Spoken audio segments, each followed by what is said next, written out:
Müəllif Qurban Səid, Əli və Nino. İkinci hissə. Əmim adlı sanlı adam idi.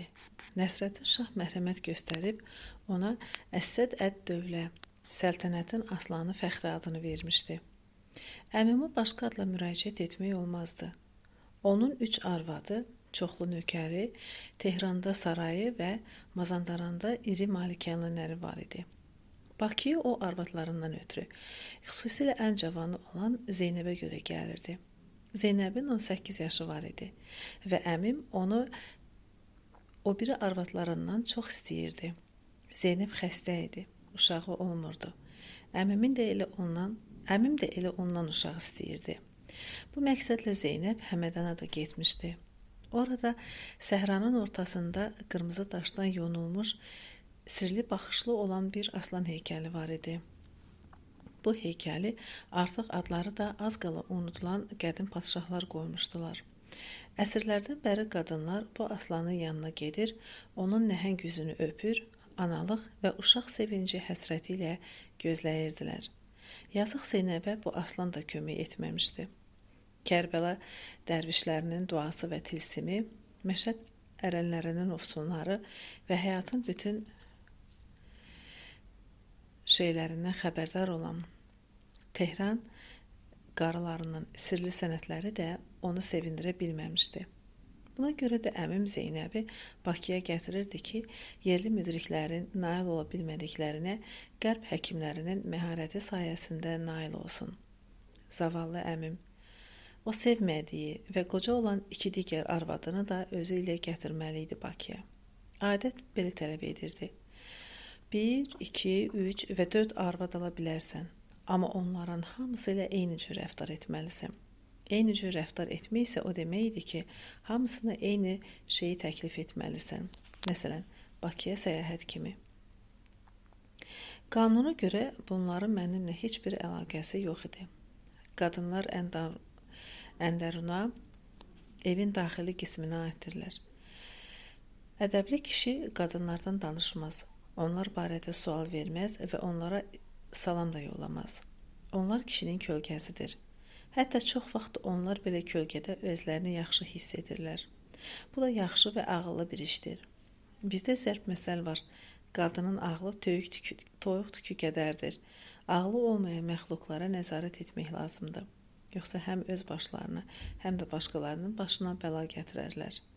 Mənim fikrimcə bu ağıllı qaydadır. Balaca gəmi körpüyə yaxınlaşdı. Tüklü və enli sinəsi olan matroslar nərdivan qoydular. Sərnişinlər bayıra cumdular. Ruslar, ermənilər, yəhudilər torpağa ayaq basmağa elə tələsirdilər ki, elə bil hər dəqiqə onlar üçün qiymətli idi. Əmim hələ çıxmırdı. O həmişə deyərdi ki, tələsmək iblis işidir.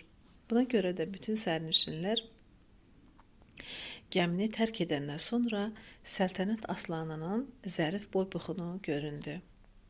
Onun əynində astarı ipəkdən olan əba, başında qara rəngli, yumru, balaca xəz papaq və ayağında başmaq var idi. Onun qalın saqqalı və dırnaqları xınalı idi ki, bunların hər ikisi 1000 il bundan qabaq həqiqi din uğrunda qanı tökülən İmam Hüseyni anmaq əlaməti idi. Onun yorğun, balaca gözləri vardı. Asta-asta hərəkət eləyirdi. Onun ardınca isə həyəcanı açıqca duyulan, təpədən dırnağa qədər qara çarşaba bürünmüş 3 bədən, əmimin arvadları gəlirdi. Arvadların dalınca hərəmağalar addımlayırdılar. Biri bilikli simaya malik idi. İkincisinin tamamilə qurumuş kərtənkələyə bənzər bir sifəti var idi. Üçüncüsü də balaca boy. Amma öz ağasının namusunun qarabolçusu olmaqdan qürurlanan bir adam idi. Əmim yavaş-yavaş nərdivandan keçdi. Mən onu qucaqladım və ehtiramla onun sol çiynini öpdüm. Əslində küçədə buna o qədər də ehtiyac yox idi. Arvadlarına isə heç gözücü də baxmadım. Biz faytona çıxdıq.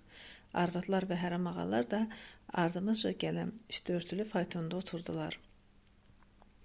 Elə bir möhtəşəm mənzərə idi ki, mən faytonçuya yol uzadıb bulvardan keçməyə əmr elədim. Qoy şəhər əhli əmimin zənginliyinə heyrət etsin. Nino da bulvarda dayanıb gülər gözləri ilə mənə baxırdı. Əmim alicənablıqla saqqalını tumarladı. Soruşdu ki, şəhərdə təzə nə var, nə yox.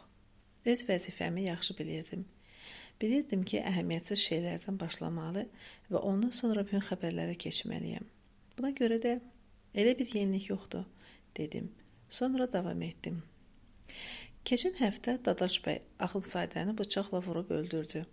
8 il bundan əvvəl Dadaş bəyin arvadını qaçırtmasına baxmayaraq Axundzadə şəhərə qayıtmışdı. Elə gələn gün Dadaş bəy onu bıçaqladı.